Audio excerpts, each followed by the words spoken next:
la dama de la política.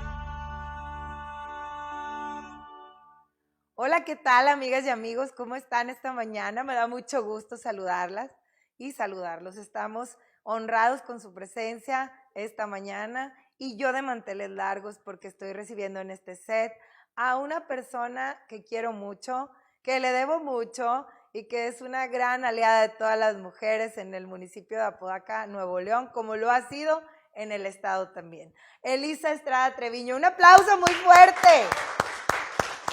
¿Cómo estás, Elisa? Buenos días. Muy bien, muchísimas gracias de estar aquí. Estoy muy emocionada de estar con una mujer como Marla.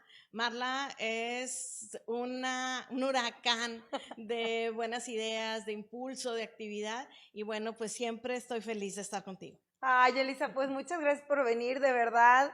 Estoy más emocionada que de costumbre porque sé el lazo de amistad que hay y todo lo bonito que nos llevamos y toda la gente que pasa por este programa nos deja algo muy significativo y le sacamos brillo más brillo a todo lo que hacen porque la intención de este programa es realzar el lado humano de las políticas y políticos del estado de Nuevo León.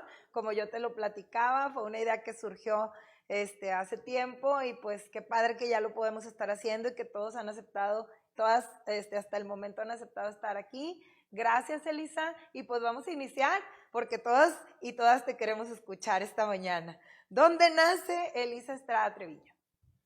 Nazco aquí, en Monterrey, en el Hospital La Conchita, en aquella época de mi nacimiento, en octubre de 1971. Todos en Monterrey nacíamos en La Conchita, había una bacteria, habían cerrado todas las maternidades. ¿De verdad? Y bueno, yo como mi generación nacimos en el Hospital La Conchita. Órale, qué padre, Elisa. ¿Quiénes son tus papás y cuántos hermanos tienes? Mi papá, que este 16 de abril cumple un año que no está aquí con nosotros, es Antonio Estrada Villarreal, el niño Estrada. Mi madre hermosa, Viviana Treviño Sáenz. Mis hermanos son dos, Antonio y Viviana. Qué interesante. De niña, Elisa, ¿qué hacías? ¿A qué jugabas? ¿Con qué te entretenías? ¿Cuáles eran tus actividades en el diario vivir desde chiquita? Pues tuve una infancia muy linda, la verdad que fui muy hiperactiva, me encantaba subirme a los árboles, hacer ropa para mis muñecas. En verano nos ponían a leer 2 horas al día y para mí ese era un mundo, otro mundo. Teníamos un pizarrón gigante en la recámara donde nosotros estábamos, casi del tamaño de un pizarrón de una escuela. Y entonces yo me clavaba lo que tú quieras cada verano, ¿no? Todos los dinosaurios, todas las eras de la prehistoria y cuáles eran los animales prehistóricos que habían estado. O la mitología griega y la romana, por qué eran distintas y cómo se llamaba cada uno de ellos y cuáles eran, o las fábulas de Esopo, o yo no sé. ¿Y cuántos años tenías haciendo eso? Los que tú quieras, desde muy chiquita. Yo aprendí a leer como a los 4 años. Pero era un mundo de fantasía. Yo hacía, o sea, ese verano estaba dedicada Mágico. a ese tema, ¿sí? Yo era un dinosaurio, o yo era una diosa griega, o yo era la ¡Qué cosa. bonito! Entonces, bien divertida. la verdad que me pasé una infancia muy, muy divertida y me la pasé en una comunidad muy linda. Mi infancia la pasé en Torreón, Coahuila. Me la pasé con una comunidad muy linda y eran épocas de explorar, de caminar, de estar en la naturaleza. Fue muy divertido. Qué lindo. ¿En qué escuela primaria estudiaste? En Torreón, precisamente en el Colegio Cervantes. ¿Y en qué secundaria? La secundaria la hice un año en ese Colegio Cervantes en Torreón, luego nos cambiamos a Saltillo, terminé la secundaria en la secundaria Berrueto Ramón en Saltillo. Oye, ¿todavía ves a tus amigos de la infancia o ya les perdiste la huella? Mira, no necesariamente los veo ahorita porque ya no todos viajamos tanto, pero lo que sí es la maravilla de la tecnología. Claro. Tenemos grupos de WhatsApp y he estado en periodos en grupos de WhatsApp del colegio y ahorita con los de mi colonia de Torreón y así. ¿Y cuándo se vienen para acá, para Monterrey? Cuando termino la secundaria, nos venimos para acá, yo estudio la prepa y la universidad aquí en la Universidad Autónoma de Nuevo León. ¿Y en qué preparatoria estuviste? Estuve en una preparatoria incorporada, entonces era una cosa pequeñitita, éramos 11 personas en el salón. Hoy es una cosa bastante más grande y ya no tiene preparatoria, es el Instituto Bilingüe La Silla. Ah, perfecto. ¿Y qué recuerdos tienes de esa época, Elisa? ¿Cómo era para las mujeres jóvenes que deseaban ser profesionistas? ¿Era difícil decidir qué carrera estudiar? ¿Tus papás se metían en qué tenías que estudiar, en la toma de decisiones esa? ¿O cómo veías? O sea, ¿qué decían todas tus amigas en ese tiempo que querían ser algo más allá que los trabajos que eran para las mujeres de esa época, que secretaria, enfermera, maestra, porque la verdad no nos dejaban decidir mucho a estas generaciones, o sea, no nos daban muchas opciones. Yo me acuerdo que mi papá me decía, yo soy maestro y te voy a dar mi plaza. Y yo, ay no, yo no quiero ser maestra. Y no porque los denostaran ni nada, sino que yo decía, todo el día está estudiando mi papá. Y no, pues me metí una peor ingeniería, pero, Claro. pero la verdad, no quería yo, como que ya pintábamos esas generaciones para decir, queremos romper los paradigmas y queremos ser algo igual a los demás, ¿no? Fíjate que yo tuve una familia que me dio muchas libertades y mucho impulso. Tú has tenido oportunidad de conocer a mis padres y ellos desde muy pequeños nos explicaron que nosotros íbamos a hacer lo que nosotros quisiéramos ser. Te voy a contar una anécdota. Yo toda mi vida pensé que iba a estudiar diseño gráfico, diseño de modas, cualquier cosa que tuviera que ver con diseño.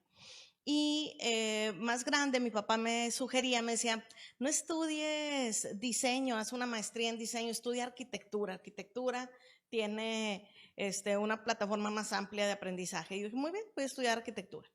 Así las cosas, fui y me iba a inscribir en arquitectura, estaba en la fila de inscribirme en arquitectura. Y por lo que tú quieras, ese día se tardaron muchísimo las inscripciones, muchísimo me refiero a varias horas.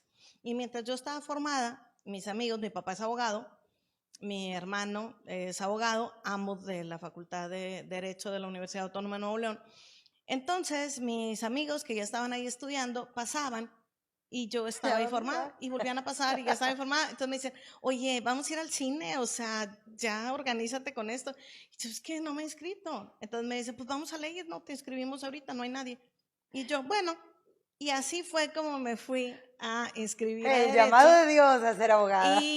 Y quiero decirte que entre todas mis hiperactividades, en ese mismo día, más tarde, me llevaron a la rectoría para ir por mi credencial y con esa credencial fui y me inscribí a la mesa directiva, a la planilla de la mesa directiva y más tarde en la asociación femenil. ¡Qué Entonces, bárbara! al día siguiente yo ya estaba en una planilla para formar parte de la asociación femenil.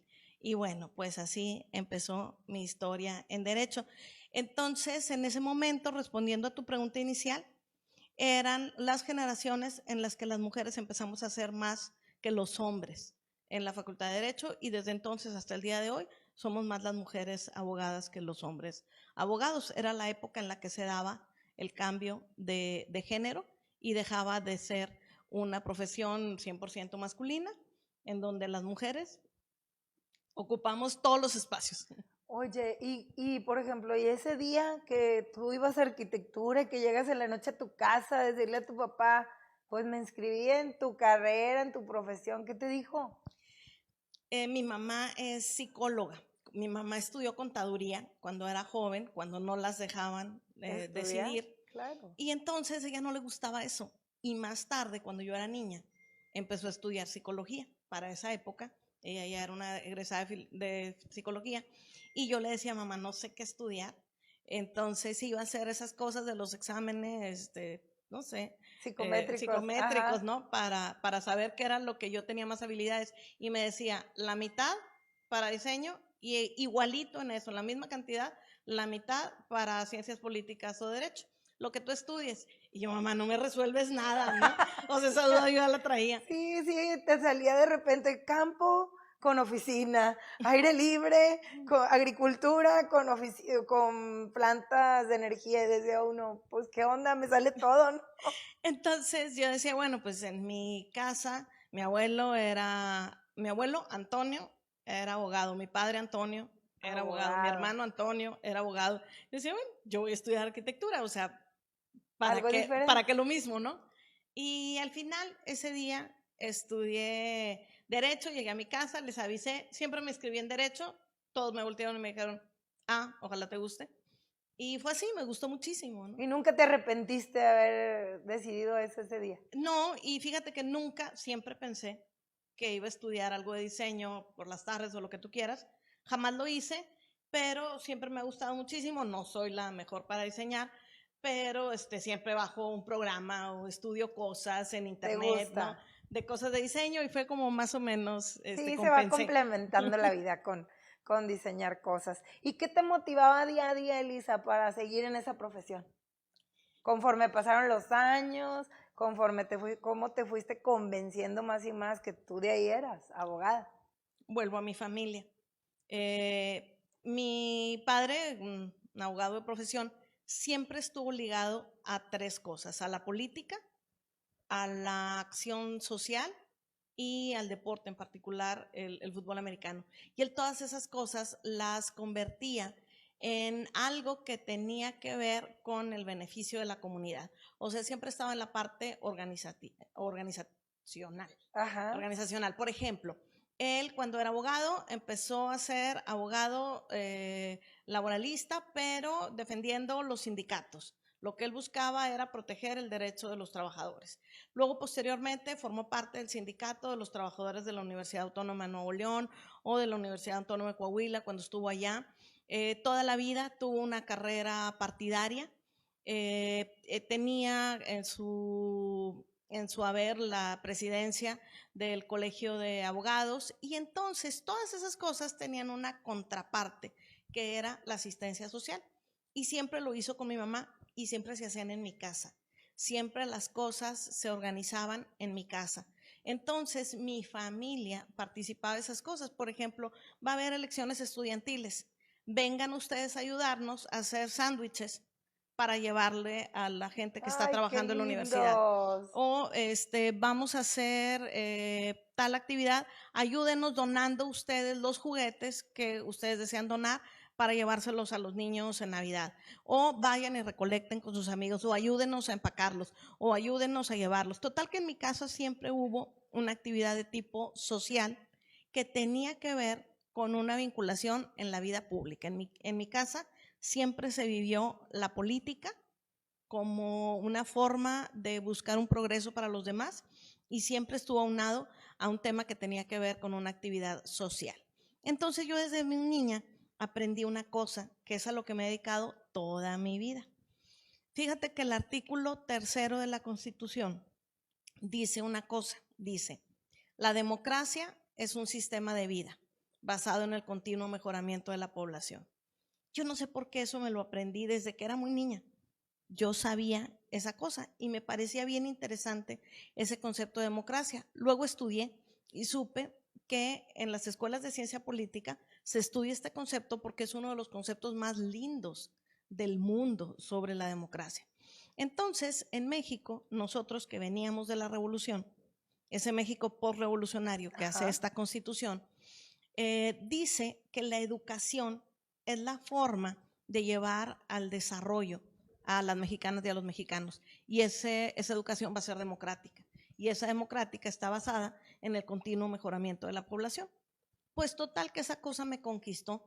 Y cuando al paso del tiempo yo entré a estudiar Derecho, lo hacía basado en ese punto, en hacer un sistema de vida que fuera del continuo mejoramiento de la población. ¿Sabes que un siglo después hay un concepto que rige a todo el mundo, que es el desarrollo sostenible?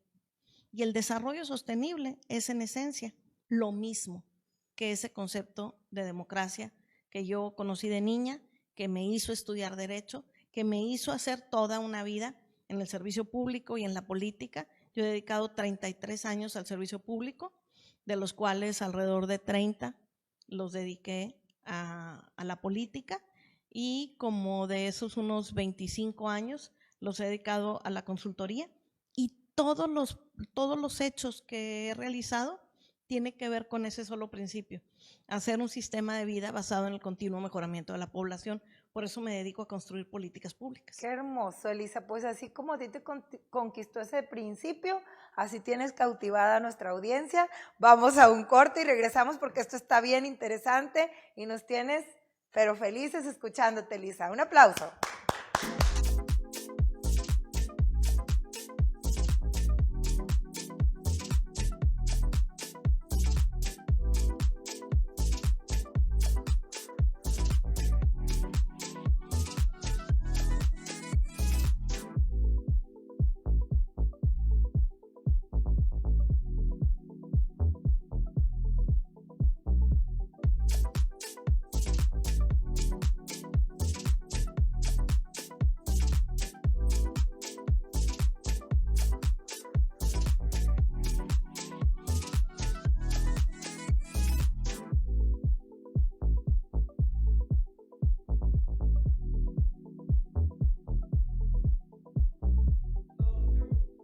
Y ya estamos de regreso en La Dama de la Política. Sigan con nosotros porque esta entrevista está súper interesante con nuestra gran amiga Elisa Estrada Treviño. Elisa, ¿cómo era un día de escuela tuyo cuando estabas en la universidad? ¿A qué horas te levantabas? ¿Qué medios de transporte utilizabas? ¿Pasabas por más amigos? ¿Cómo llegaba Elisa a la universidad y cómo era todo el día hasta que regresaras a tu casa? Tuve un año que fue muy divertido, te contaba ese primer día de mi inscripción. El cine. Sí, mi papá daba clases y era entrenador de fútbol americano ahí en la Precioso facultad. tu señor padre, que en gloria Sí, esté. Le tan mandamos un hermoso. beso hasta allá. Claro que sí. Mi hermano estaba estudiando todavía en ese momento, entonces yo podía escoger entre no irme en camión porque mi papá salía en la mañana de mi casa e iba a la facultad y entonces, bueno, pues yo me levantaba a las 5 de la mañana para poder entrar a clases a las 7 de la mañana y me iba con mi papá y con mi hermano en el mismo auto, ¿no?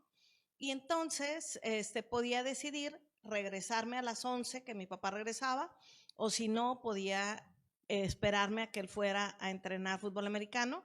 Entraba a entrenar pues, alrededor de la 1 y terminaba como a las 3 de la tarde, entonces podía regresarme a las 3 de la tarde, o podía venirme en camión, o podía optar por esperar a mi hermano, que entraba de 6 a 10 de la noche, entonces yo tenía otra vuelta de regreso a las 10 de la noche. Padrísimo. Y ya sabrás qué escogí. Las 10 de la noche. Yo llegaba a las 7 de la mañana y regresaba a las 10 de la noche. Estaba en todas las asociaciones, siempre estaba metida en las elecciones de las mesas directivas y todas las actividades estudiantiles que había, todas, absolutamente todas, yo estaba ahí en eso. Entonces así duré un año. Mi papá opinó que eso no era precisamente lo más productivo. Claro. Y en aquella época María Elena Chapa acababa de ser electa senadora de la República y estaba abriendo una oficina, la que se llamó la Casa del Senado. Y entonces me dice mi papá, están solicitando practicantes, te voy a presentar a María Elena Chapa y te voy a pedir que te pongas a trabajar ahí. Y entonces estaba estudiando, cambié mi horario de 7 a 9 de la mañana en la escuela, salía de ahí, me iba a trabajar, salía de trabajar a las 7, me trasladaba y estudiaba de 8 a 10 de la noche para terminar mi horario, ¿no? Entonces, en aquella época me iba con mi papá en la mañana, los que entraban a trabajar a esa hora, normalmente me daban ride porque esa oficina está en el barrio antiguo, muy cerca de la Macroplaza, en donde están los juzgados y todo esto, entonces nunca me faltaba un ride para irme a la oficina a trabajar. Luego, de regreso, me quedaba quienes iban del turno en la noche, también de las mismas oficinas, entonces me iba de ride y me regresaba con mi hermano durante un tiempo, luego ya después pues, me regresaba en camión o como fuera, ¿verdad? Y había con el muchas ride de otra mujeres, persona. Elisa, en la facultad, era ya de decir, bueno, ya tenemos mitad y mitad, o había más mujeres. O... Exactamente, éramos mitad y mitad en ese momento, hoy son más mujeres que hombres, pero en ese momento eran las generaciones en que por primera vez éramos mitad y mitad. Qué padrísimo. ¿Y las mujeres se podían desarrollar igual dentro de la escuela? ¿Tenían las mismas oportunidades? ¿O cómo era? la Pues vida estudiantil para una había mujer? un estigma que yo creo que prevalece hasta el día de hoy con sus avances, ¿verdad? Con los avances de género que Claro. evidentemente hay. Todo el mundo decía y reconocía que las mujeres éramos más estudiosas, más aplicadas y más responsables. Entonces teníamos todos los privilegios que eso significaba, ¿no? Siempre éramos escogidas como las mejores. Pero cuando quería ser la titular, ahí la cosa no era tan sencilla, ¿verdad? Todas las titularidades eran para los varones. Yo me dediqué a la política siempre. Yo jamás estuve en la Procuraduría, jamás litigué. Digo, hice prácticas o una cosa muy pequeña, ¿no? Pero en realidad yo siempre estuve en la política y en el servicio público. Pero mis compañeras que estaban en el Poder Judicial o en la Procuraduría o en actividades de ese tipo jurídico, pues llegaban hasta un punto, porque si mucho lograban ser secretarias, muy difícilmente podían ser juezas, y se tardaron muchísimos años en que pudieron ser juezas y posteriormente magistradas. ¿Y qué desafíos tuviste que enfrentar tú en tu desarrollo profesional durante esos años de estudiante? Pues era una época en la que yo tuve muchas oportunidades porque era un trecho que en México se llama de la cuota a la paridad. Empezaba la cuota de género. María Elena Chapa era la precursora de la cuota de género. Yo trabajaba con María Elena Chapa. Tú me conoces, yo siempre he Claro. sido muy buena para escuchar y escribir. Rápidamente hago una síntesis. Entonces, la cuota de género no era que hubiera mitad, mitad o un tercio y un tercio. La cuota de género era que hubiera una mujer en cada mesa, en cada presidium, en cada foto, una mujer. Con eso ya había cuota de Ya género. había cuota de género. María Elena pues trabajaba en México. Entonces a mí me invitaban muy seguido a hacer la cuota de género. Yo iba y formaba parte de una mesa como secretaria técnica. ¡Qué padre! Entonces, todos los señores, ellos eran los que iban a debatir o hacer la cosa. Ellos eran los que Y estaban todo el invitados en primera aprendizaje, tú instancia. como esponjita, chupando todos los conocimientos de esas mesas. Así es. Y yo era la cuota de género, yo Ya era la ven por qué es tan secretaria técnica. inteligente, Lisa, porque estuvo de aplicada en todo, muchachas. Pues no estuvo tan bien y eso lo aprendí después, porque al final de cuentas yo tenía el monopolio de la cuota de género. Entonces Claro. no había más mujeres que podían estar, porque yo era Ajá. la cuota de género de todos. Y además, pues tampoco me estaban haciendo una concesión, me estaban utilizando, porque a mí me Claro, llevaban a trabajar mientras ellos iban a lucirse. claro. Pero esa circunstancia, que no era tan adecuada, hizo lo que tú ahora bien mencionas, ¿no? Tuve muchísimas experiencias, tuve muchísimos aprendizajes y bueno, pues al paso del tiempo tenía un amplio conocimiento de una enorme cantidad de cosas gracias a esa cuota de género. ¿Cuál era el reto? El reto era que no había internet y que yo tenía Todos los apuntes. 17, 18, 19, 20, 21 años, ¿sí? Y ellos eran unos adultos. Entonces yo tenía que leer y leía todas las noches. Yo me dormía a las 3 de la mañana Qué y me levantaba a las barbaridad. 5 para ir a la escuela, porque tenía que estudiar para poder cumplir con todos esos compromisos que me tenían siendo secretaria técnica de cosas que yo no sabía porque tenía 19 años. Súper joven.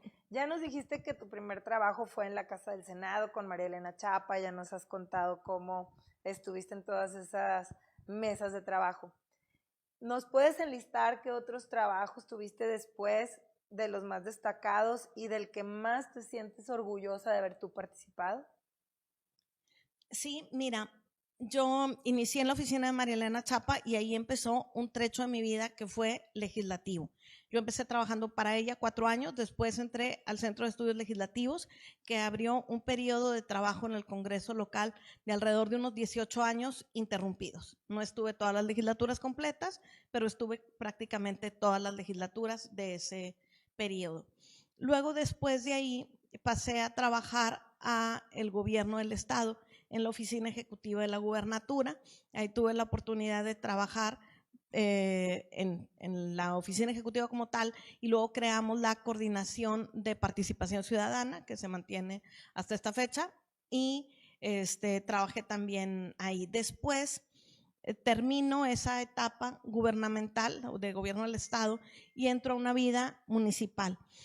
Entonces trabajé en el municipio de Guadalupe, en el municipio de Monterrey y ahora en el municipio de Apodaca en cargos que tenían ya más que ver con la planeación de la política pública, con excepción de este cargo que tengo ahorita, que es de la Secretaría de la Mujer, pero al final de cuentas tiene mucho que ver la parte de que estamos haciendo una política pública inédita en esa secretaría, entonces también tiene esta parte de la planeación. Hay un cargo que a mí me llena de especial orgullo, puede ser muy pequeño, pero para mí es mi orgullo. Yo fui síndica en el municipio de Monterrey de 2015 a 2018. Yo he hecho durante 30 años campañas en Monterrey y alguna vez fui candidata suplente, gané, no entré en ejercicio. Alguna vez fui candidata titular regidora, perdimos, y esa fue una ocasión que yo tuve de hacer miles de veces campañas en Monterrey y ganar y ser una mujer que representaba la autoridad en la ciudad en la que yo nací, en la que yo me desarrollé. Y esa cosa me llena de orgullo. Yo soy una regiomontana muy orgullosa de mi origen. De tu origen. Y quiero mucho a mi ciudad y ese creo que es el cargo que me ha llenado de mayor orgullo. ¿Qué hace un síndico, Elisa? ¿Qué hace una síndica? Yo era síndica jurídica.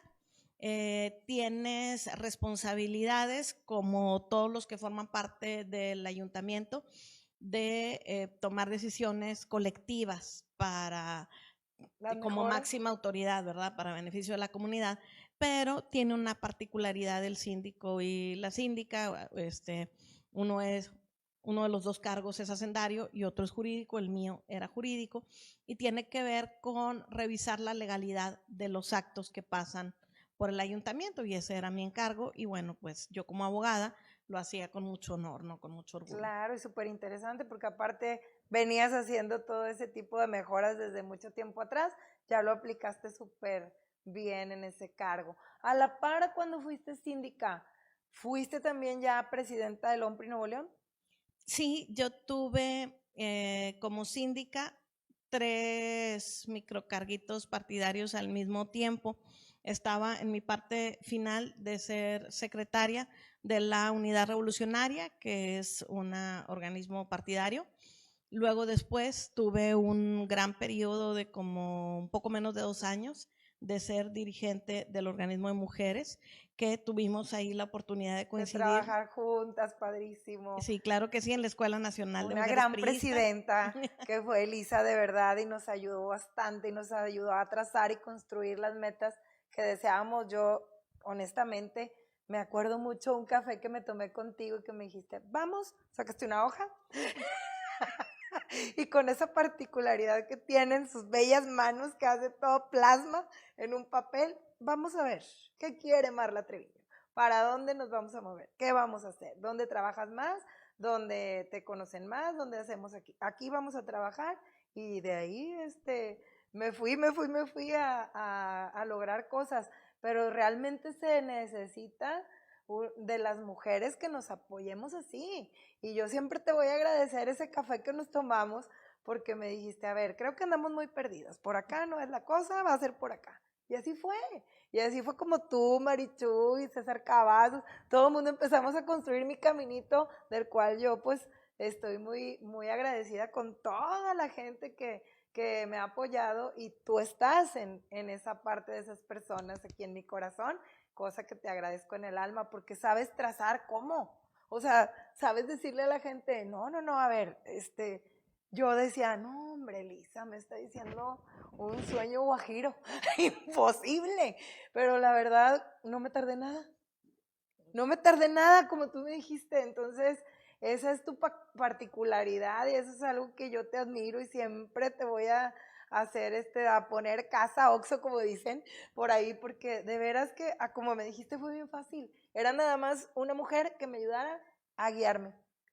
O sea, sin utilizarnos, sin llevarnos más carga de la que ya traíamos en otros trabajos todas, porque participar en un cargo dentro del partido es un extra y no se nos paga, es honorífico. O sea, vamos por gusto y de corazón y vocación. Entonces es algo que yo siempre te voy a agradecer. ¿Cómo disfrutaste tú ser presidenta del OMPRI? Aparte de este testimonio que yo doy aquí en el programa, ¿cómo lo ¿Lo disfrutabas tú? ¿Cuánta gente le trazaste esas metas como a mí? Fue una etapa muy bonita. Yo conocí ese OMPRI del que habla Marla, en aquel momento de la mano de Mari Huerta, y Marla era un personaje muy importante porque Marla es fundadora del OMPRI. Entonces yo estaba en otras organizaciones partidarias, pero ellas siempre tenían la generosidad de invitarme a darles charlas, a darles clases. Entonces vivíamos en paralelo. Yo siempre me sentí muy cercana al OMPRI, aunque no era el organismo en el que yo me desempeñaba. Yo prácticamente, yo creo que lo más largo de mi carrera lo hice en la Fundación Colosio, pero éramos organizaciones aliadas, siempre estábamos juntas. Claro. Y después de esto llega una presidencia previa a la mía, que es la de Pati Aguirre. Pati Aguirre, y grandiosa Pati. en aquel momento hicimos un ejercicio que fue muy valioso, que creo que fue detonante para muchas otras cosas. Fue otra evolución que tuvo el OMPRI, que fue los círculos de mujeres. Y los círculos de mujeres tenían por objeto precisamente esto que Marla me menciona, que es capacitar a las mujeres para que tuvieran la oportunidad de ser candidatas o actrices políticas de primer nivel. Entonces estuvimos trabajando 2 años en ese círculo de mujeres, cuando llega el momento en que hay una sustitución de la dirigencia y me invitan a formar parte de esa dirigencia del OMPRI para concluir el periodo de Pati Aguirre. Y entonces se dio un momento interesante. Acabábamos de perder las elecciones, acabábamos de perder la gubernatura. Teníamos una desbandada, había una desbandada en el propio OMPRI, sí. Y pues era difícil recomenzar, había una pérdida de confianza y había una necesidad de que las mujeres supieran que no se les estaba utilizando, que podían ellas salir adelante y construir su carrera. Estuvimos trabajando al interior y nos tocó la oportunidad de proponer en México, primero, una cosa que es que lo que hoy es el Instituto Reyes Heroles hubiera una currícula de género, o sea, que a todas las mujeres y a los hombres, a los jóvenes, que eran los que normalmente formaban parte de la escuela de cuadros, se les enseñara una currícula de género, que no estuviéramos solo las mujeres aprendiendo de género, sino también los varones. Se aprobó esa propuesta, nosotros la elevamos al OMPRI Nacional, el OMPRI Nacional se la propuso al Instituto Reyes Heroles y se aprobó, pero a raíz de esa propuesta, lo que sucedió es que se formó la Escuela Nacional de Mujeres Priistas, de la que Marla también fue un elemento sustancial. Pasamos ahí ese periodo de formación, prácticamente fue la etapa de la Escuela Nacional de Mujeres Priistas. Hacíamos giras cada 15 días, cada materia duraba 15 días y nosotros teníamos 7 locaciones en donde dábamos clases cada quincena. Y de esas se encontraban una en el PRI estatal, otra en el área metropolitana de Monterrey, y luego teníamos una en el sur, una en Linares, otra en la parte citrícola, otra en la periferia norte y otra en Anáhuac. Entonces fue una época muy bonita porque durante 8 quincenas, 8 clases, dimos 8 giras por todo el estado. Y no hay una cosa más maravillosa que ir y llevarle la oportunidad de impulso de salir adelante a mujeres hasta su pueblo, hasta su municipio. Claro. Esa es una cosa maravillosa. Y ahí Marla fue parte determinante, me ayudó, fue delegada, me acompañó a las elecciones de Coahuila. Claro, en Coahuila. Como delegada teníamos 6 regiones en las elecciones de Coahuila y las mujeres de Nuevo León fueron impresionantes, se fajaron, estuvieron ahí, estuvieron trabajando a la par de todas las demás cosas que estábamos haciendo, porque como Marla bien dice, es un esfuerzo extra, no lo pagan, pero nosotros estábamos muy convencidas de eso y fuimos y estuvimos ahí. Entonces concluye mi periodo en la dirigencia del OMPRI y paso a formar parte de la Secretaría de Acción Electoral en las elecciones más difíciles de la historia del PRI, de Nuevo León. Tuve la oportunidad de ser secretaria de Acción Electoral.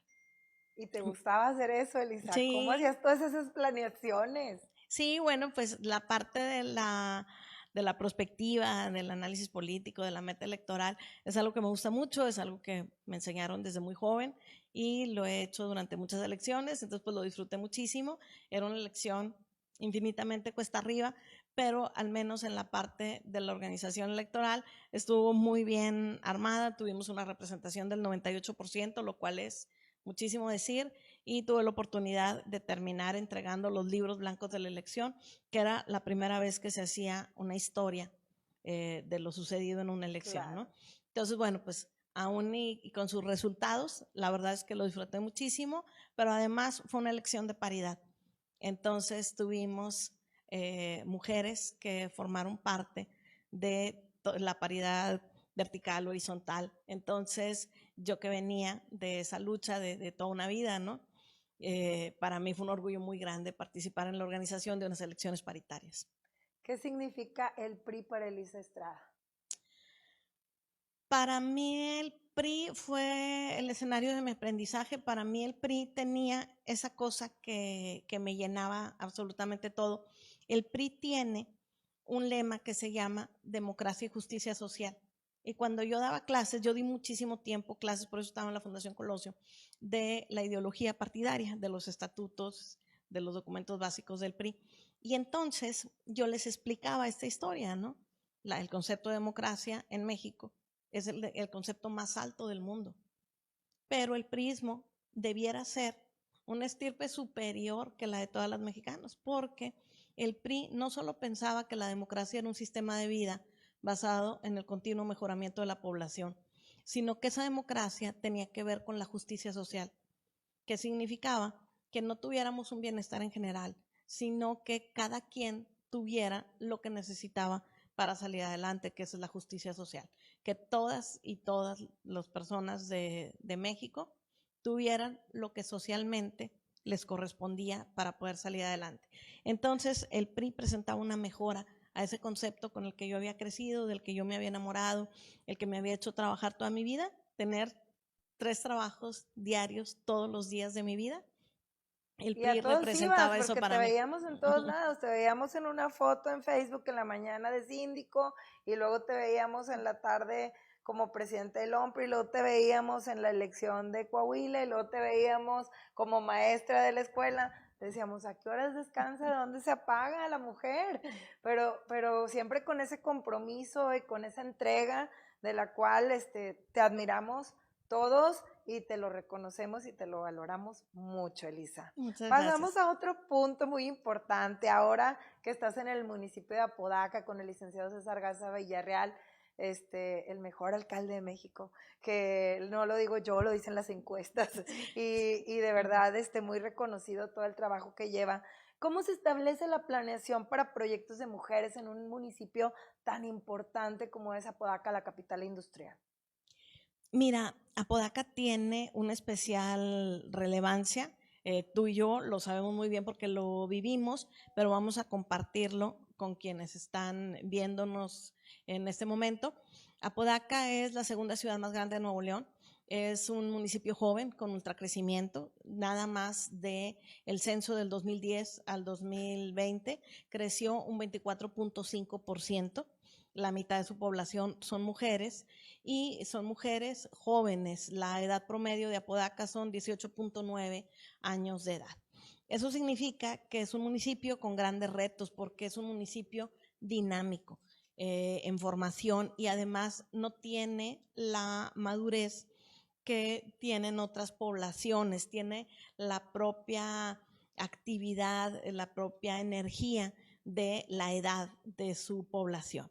Entonces, cuando me toca llegar a esta recién creada secretaría, la primera secretaría de su tipo en Nuevo León, resulta que formábamos parte de la alerta de género.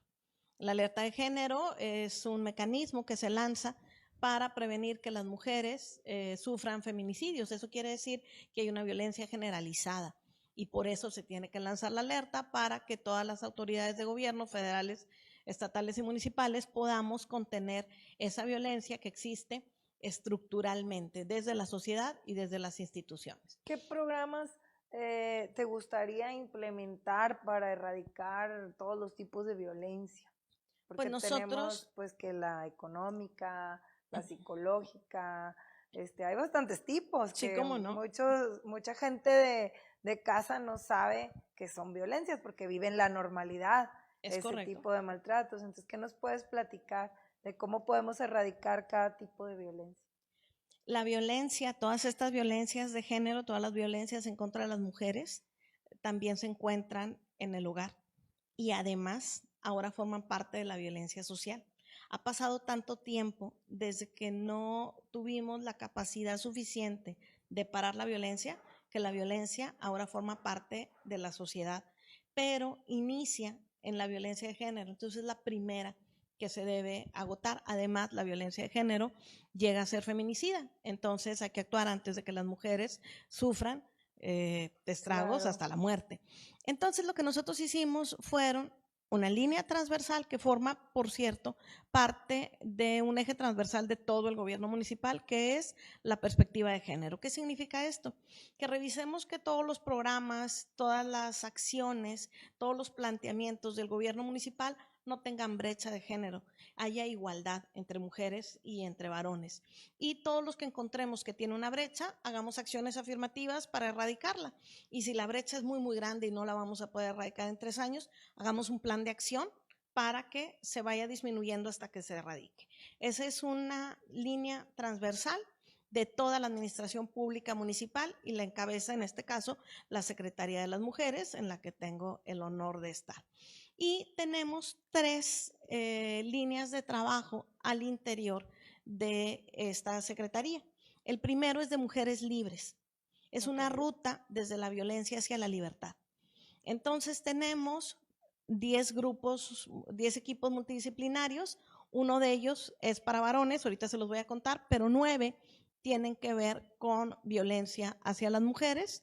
2 de ellos nos los aporta el gobierno del estado, los otros 7 son municipales y tenemos 5 sedes en donde ahorita estamos atendiendo a través de esos equipos multidisciplinarios a quienes ya han sufrido violencia. Los equipos multidisciplinarios son una trabajadora social, una abogada y una psicóloga.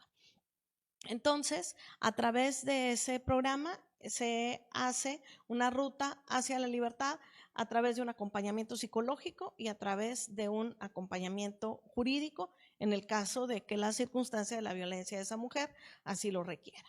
Pero no basta atender mucho a todas las mujeres que ya han sufrido violencia. Es indispensable prevenir la violencia, prevenirla antes de que suceda. Entonces hay otro programa que se llama Mujeres Fuertes. Cuando las mujeres conocemos cuál es nuestra identidad, recuperamos nuestra identidad, recobramos nuestra autoestima, tenemos gran fortaleza, no permitimos que la violencia entre, no le damos cabida. O en dado caso que la tengamos cerca, la reconocemos y entonces nos alejamos de ella. Entonces el programa de Mujeres Fuertes tiene por objeto recobrar toda la fuerza de las mujeres que tienen en su interior y esa es una dinámica de prevención antes de la violencia. Pero tampoco nada bastaría si nosotros pensamos que la tarea de erradicar la violencia está en las mujeres, que las mujeres son las violentadas. La violencia se erradica cuando la resuelves desde su origen, desde sus causas. Por eso tenemos un tercer programa que se llama Somos Hombres Mejores, que tiene por objeto crear una nueva cultura de una masculinidad más positiva, que la masculinidad no sea machista, no sea tóxica, no sea violenta, sino que los varones encuentren una nueva forma de representar su masculinidad, su virilidad de manera positiva para que ellos sean libres y plenos y para que además todas sus frustraciones no se transformen en una ira que cause violencia a otros hombres más débiles o a las mujeres. Súper interesante todo esto que están llevando en Apodaca. Pues ya nos dijo Elisa que tienen 3 programas que son Mujeres Fuertes, Mujeres Libres y Somos Hombres Mejores. Somos Hombres Mejores, ¿verdad? Así se llama. Y pues con esto nos quedamos para ir a un comercial. Regresamos y muchas gracias, Elisa, porque vamos a seguir con esta plática muy interesante. Gracias.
Continuamos en La Dama de la Política con nuestra amiga Elisa Estrada Treviño, una mujer muy completa, un mujerón hecho y derecho, y de verdad muy feliz que estoy de escuchar todo el crecimiento que se tiene en un municipio tan importante como es Apodaca, Nuevo León, con César Garza Villarreal. Qué padre trabajar con él, la verdad se hace muy buen equipo, hacemos cosas bien interesantes y de alto impacto en la sociedad. Bueno, pues ahorita como nos mencionabas que están con los programas en la Secretaría de la Mujer o de las Mujeres, yo quería preguntarte a dónde puede acudir la gente que tiene sufre algún tipo de violencia o que quiere hacer alguna denuncia, o no sé si cuenten también con alguna casa de refugio, con cosas. ¿A dónde puede acudir esa gente que está pues necesitada de ayuda? Tenemos 2 teléfonos de emergencia, además de esas cinco sedes. Los teléfonos de emergencia son 8111 30 62 93, 8111 30 62 93 es de apoyo psicológico, okay. Y el 81 15 44 44 73, 81 15 44 44 73 es el apoyo jurídico, y también en ese teléfono pueden denunciar la violencia digital.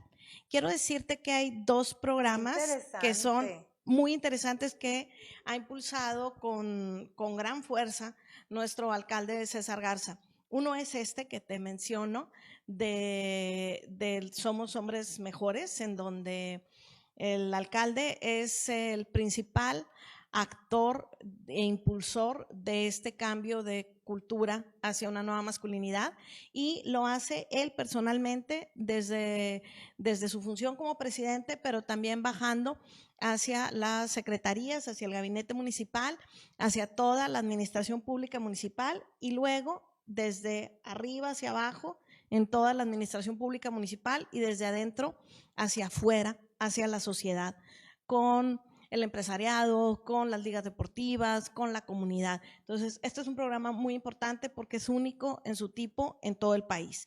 Y por otro lado, en este número que hemos mencionado de la atención jurídica, también tenemos la denuncia de la violencia digital.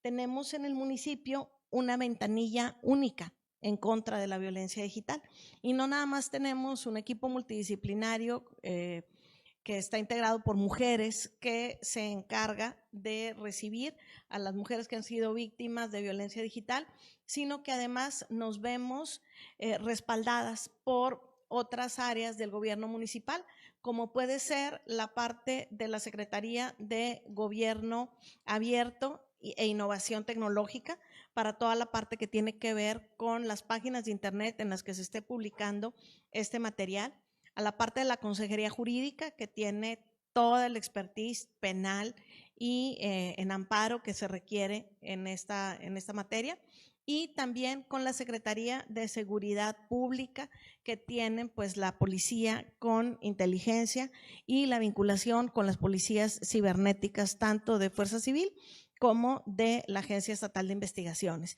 Entonces, esta ventanilla única, que también es única en su tipo, ha sido impulsada y promovida por nuestro alcalde César Garza, y la pueden accesar a ella tanto en físico en nuestras oficinas de Mujeres Plenas, que está en Antiguo Camino a Agua Fría, donde topa con Arco Vial, o en estos teléfonos de emergencia psicológica y jurídica. Los van a poner ahí en la pantalla ahorita los teléfonos, y ahí pueden comunicarse. Apoyo psicológico 8111 30 62 93.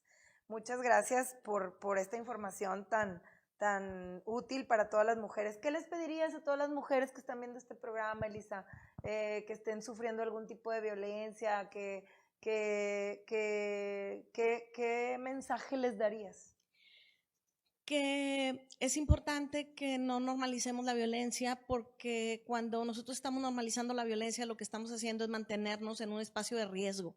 Entonces es indispensable salir de ese espacio de riesgo, llamar a las redes de apoyo o a las instituciones, como estos teléfonos que hemos mostrado para Apodaca, pero también el 911 en cualquier caso de urgencia, en cualquier municipio del estado, en cualquier municipio del país. Llamen al 911 tan pronto como sientan, adviertan que se encuentran en riesgo, hablen de inmediato. Van a llegar a socorrerlas, ustedes van a dejar de estar en esa circunstancia de riesgo y ese miedo que tienen a denunciar, a que las cosas cambien, se va a transformar en un acompañamiento, en una salida, para que este ciclo de violencia, porque la violencia es cíclica, cuando parece que ya no está, vuelve a surgir, cuando parece que desapareció, cuando las cosas parecen estar bien, vuelve a surgir una y otra vez, cada vez con más riesgo. Entonces, cuando nosotros hacemos la primera acción para detener este riesgo, todo el mundo empieza a cambiar. Claro. En Apodaca, yo sé, como presidenta de la Comisión de Equidad de Género, que hacen mucho apoyo a las mujeres y para su bienestar, y se cuenta con casa de refugio, y tenemos apoyo psicológico, y tenemos una línea, como ya nos has dicho y todo. En el caso del gobierno del estado, en el área de los refugios, ¿qué nos falta por hacer? ¿Podrías hacer un llamado? ¿Cómo nos pueden ayudar más a las mujeres en esos casos para concientizar más? Sí, tenemos en Nuevo León una Secretaría de las Mujeres del Estado.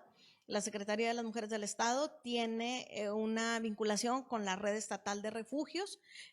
Todos formamos parte de la Red Estatal de Refugios. Nuestra infraestructura municipal forma parte de esa Red Estatal de Refugios. Y entonces, a través de esa dinámica, quienes necesitan salir por un día, por varios días o inclusive por algunos meses del sitio, el domicilio en el que se encuentran porque están en riesgo, tienen esta alternativa. Nosotros hemos preparado una cosa que se llama el kit de la dignidad, que tiene que ver con que las mujeres no nada más salgan de su casa con lo que traen puesto, sino que tengan alguna alternativa de bienes personales, de ropa, de apoyo para ellas y para su familia, para que este trance, que es muy complicado, pueda ser un poquito más sencillo, un poco menos difícil. Y creo que una parte que también es muy importante es hacer un llamado a las autoridades de procuración y de administración de justicia, porque aun y cuando estemos funcionando las instancias municipales y estatales de alguna manera en la que podamos dar un rápido apoyo, lo que sucede es que después de la denuncia viene un trecho de tiempo complicado, lento, que pudiéramos agilizar muchísimo más, y eso también forma parte de lo que estamos trabajando en la alerta de género. Bueno, pues ya nos has comentado todo lo que se está haciendo en Apodaca y todo lo que venga más adelante. Te vamos a invitar a otro programa también. Y vamos a continuar ahora en otra parte más de lo que significan para ti ciertas cosas. ¿Qué significa para Elisa Estrada María Elena Chapa? ¿Alguna anécdota pequeña que nos cuentes, que ella te haya dicho una frase para cómo conducirte en estos cargos de hombres? María Elena Chapa es una maestra de vida, es una mujer con la que yo transité prácticamente toda mi vida, desde los 17 años hasta los 50 años que tengo el día de hoy, en los cuales ella falleció, pero además María Elena es una mujer tan grande, tiene un legado tan importante, que todos los días que ella no ha estado aquí nos sigue enseñando, nos sigue mostrando el camino. Quiero decirte que de María Elena aprendí que todo era posible, que teníamos que hacer alianzas y estrategia. Yo, la oportunidad que tengo el día de hoy de hacer estrategia y hacer planeación, la aprendí de María Elena Chapa. Ella decía que hacer una estrategia era la única cosa que te iba a permitir salir adelante en un mundo en el que las cosas no estaban a tu favor. Y María Elena me enseñó además la defensa, el litigio estratégico, para efecto de que nosotros pudiéramos ir luchando por otras instancias, por nuestros derechos. Entonces a María Elena le debo la disciplina, el estudio, la planeación, la estrategia y la defensa. Qué bonito. Dejó ella también una asociación plural, ¿verdad? ¿Nos puedes platicar algo breve de eso? Sí, te contaba que hay en México una etapa que se llama de la cuota a la paridad. Entonces, esa fue una lucha de 30 años en donde la agenda de género tenía por objeto, entre una de muchas cosas, ir logrando que las mujeres estuvieran en la toma de decisión. Entonces, cuando ya se aprueba en México a nivel nacional la paridad, la pregunta es ¿qué sigue después de la paridad? Entonces, invita a 33 mujeres a formar parte de una colectiva que se llama Red Paridad. Y en esa Red Paridad lo que nosotros hacíamos es ver qué sigue después de la aprobación legal de la paridad. Lo primero es pues que se haga real, que sea sustantiva, que lo que dice la ley se transforme en una realidad cotidiana de todas las mujeres. Por otro lado, que esa paridad que habíamos encontrado en lo político pues crezca hacia todos los espacios de gobierno, que no nada más sea legislativo o electivo, sino de todas las formas de gobierno, pero además que la igualdad llegara a la sociedad. La Red Paridad prácticamente busca la defensa de los derechos de las mujeres y la ruta hacia una igualdad sustantiva. En Apodaca se está construyendo una administración paritaria. ¿Ves tú que vayamos en vías para ello? En la parte electiva ya se logró. Estos ayuntamientos son paritarios. En la parte administrativa se ha ido creciendo, por ejemplo, en la parte de los gabinetes y también se ha ido creciendo en la parte administrativa. Sin embargo, hay una brecha ahí presente y habrá que trabajar para que esta brecha se cierre lo más pronto posible. ¿Cómo es un domingo para Elisa Estrada? Después de toda la chambal que hemos venido platicando, ¿cómo combinas tu vida con todo esto que nos cuentas? ¿A qué horas descansas, mujer? Yo tenía anteriormente, los domingos eran un día de dormir. Ese era el día en que me levantaba súper tarde y dormía todo lo que podía. Ahora han cambiado mis domingos. Tengo cerca de un año, este 16 de abril se cumple un año en que mi papá ya no está con nosotros y entonces mis fines de semana se han convertido en el paraíso porque los fines de semana voy a vivir a la casa materna con mi mamá. Ajá. Y me toca a mí disfrutarla 24 horas al día, digo, salgo a trabajar y lo que sea, pero en realidad el grueso de mi tiempo estoy ahí, duermo ahí. En la casa de mi mamá y para mí eso es un regalo gigante que me ha dado la vida porque me da la oportunidad de tener muchísimo tiempo con ella, de seguirle aprendiendo, de quererla mucho, pero además se me representa de nueva cuenta pues toda una vida, ¿no? Toda una vida en esa casa, todas las cosas que yo aprendí, que yo viví, que yo hice a partir de la enseñanza y la experiencia en esa casa. Es un regalo muy lindo que me ha dado la vida. ¿Qué seguirá para ti? ¿Te vas a seguir preparando? ¿Quieres algún cargo electoral? ¿Con qué cargo no has realizado que digas, me falta? Porque has hecho bastantes, pero políticos. Fíjate que yo dediqué 30 años de mi vida a cargos de gobierno y a trabajar en la política partidaria. Y le entregué 30 años completos, no me quedaba con nada, falté a los cumpleaños, no estuve en las reuniones familiares, falté con mis amistades, ¿sí? Porque yo estaba muy convencida de lo que estaba haciendo y lo hice a plenitud. En el 2018 yo dije que me había jubilado y me jubilé de los cargos gubernamentales y de los cargos partidarios y me dediqué únicamente a la consultoría. Llevo 2 temporadas de horas extra que me ha aventado por ahí. Me invitó mi amiga Cristina Díaz a estar por una breve temporada como directora del Instituto de Planeación de Guadalupe, un instituto que me tocó crear y con mucho cariño a Guadalupe, al instituto y sobre todo a mi amiga Cristina y mucho respeto, estuve ahí durante un año. Luego, este es mi segundo regreso después de la jubilación, que me invita mi amigo César Garza, que admiro muchísimo, que quiero muchísimo, un líder indiscutible, Nato. Sí, cómo no, a formar parte de esta nueva Secretaría de las Mujeres. Y al final de cuentas yo dije, bueno, pues me regreso 3 años de la jubilación, hago esta cosa en la que tanto creo. La agenda de género es una lucha de toda mi vida, es una lucha de 30 años y creo que tenía algo por dar, tenía algo por hacer. Había una política pública que no existía en el país, yo tenía la posibilidad de crearla. Él me invitó y me dio una oferta que no podía rechazar, que es que iba a encabezar este movimiento de las masculinidades positivas. Tú conoces a César, lo influyente que es en su comunidad apodaquense, en Nuevo León, en las redes sociales.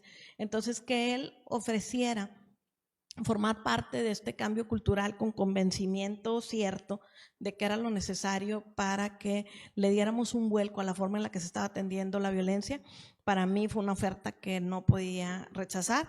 Y bueno, pues me voy a aventar con mucho amor y con mucha pasión estos 3 años en la Secretaría de las Mujeres, pero mi lucha hoy es otra, mi búsqueda hoy es otra. ¿Qué es lo que me falta hacer?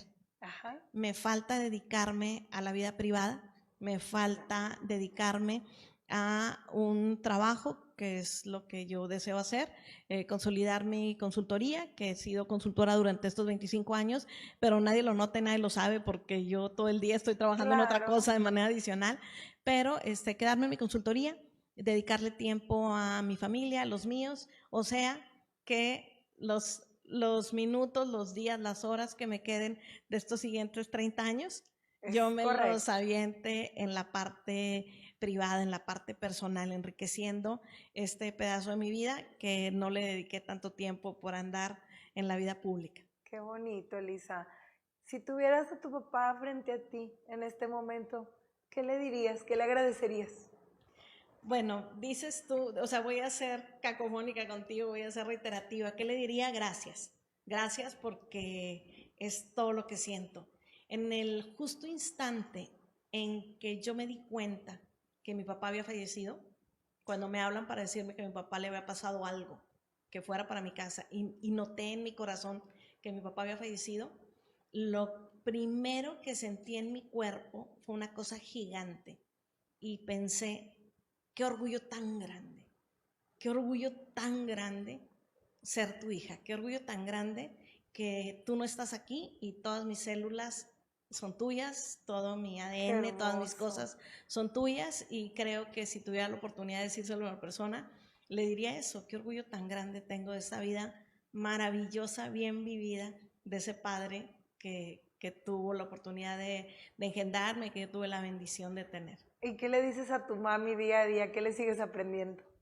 Pues un poco lo mismo, ¿verdad? Un poco lo mismo de mi agradecimiento. Mi mamá es una de las mujeres con la mayor sabiduría de vida que existe.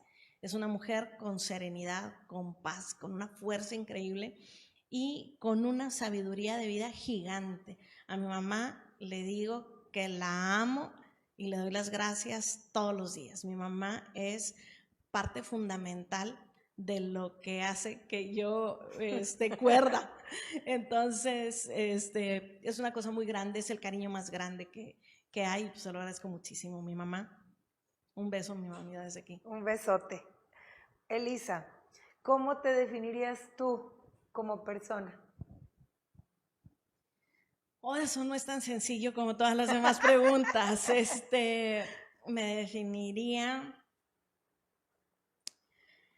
Me definiría como una mujer feliz, como una mujer muy plena, como una mujer optimista y como una mujer que sabe claro que tiene muchas cosas por hacer, no importa los minutos, los segundos, las horas, los años. Siempre hay una cosa para hacer. Este mundo es maravilloso y entregarte y dar en este mundo yo creo que es la cosa más gigante que le da razón al tiempo que nosotros estamos aquí. Claro, y concientizarnos de que estemos en el no tiempo y que estemos en el espacio que nos gusta y que amemos y ser felices sobre todo. Elisa, te agradezco mucho haber estado en este programa. De verdad me siento muy feliz que todo el mundo conozca esa parte humana de Elisa Estrada Treviño, una gran mujer, una gran amiga y muy comprometida sobre todo con las ciudadanas y ciudadanos de Apodaca y de Nuevo León. Te esperamos otra vez, Elisa, no nos digas que no, te vamos a comprometer frente a cámaras a que vuelvas a venir a una segunda parte porque quedan muchas cosas que platicar, muchos proyectos por hacer y sé que vamos a cristalizar muchas cosas contigo ahí en Apodaca y que van a pasar cosas muy maravillosas en los próximos años. Y esto que se quede guardado aquí en este programa y mi agradecimiento total para ti siempre y mi amor y mi cariño. Pues la agradecida y la orgullosa soy yo. Marla, tú eres una persona gigante, eres una energía extraordinaria. Es un honor estar siempre contigo y estar en los proyectos que tú encabezas. Son una garantía. Te quiero mucho, amiga. Muchas gracias por Yo también estar. a ti. Y dile al público una frase para terminar este programa. Gracias por escucharnos. Es una maravilla saber que a través de la tecnología podemos compartir cosas maravillosas de la vida como estas que hemos compartido el día de hoy con ustedes. Un Gracias. aplauso para Elisa Estrada. Gracias. Te quiero mucho, amiga. Dios te bendice. Gracias por estar.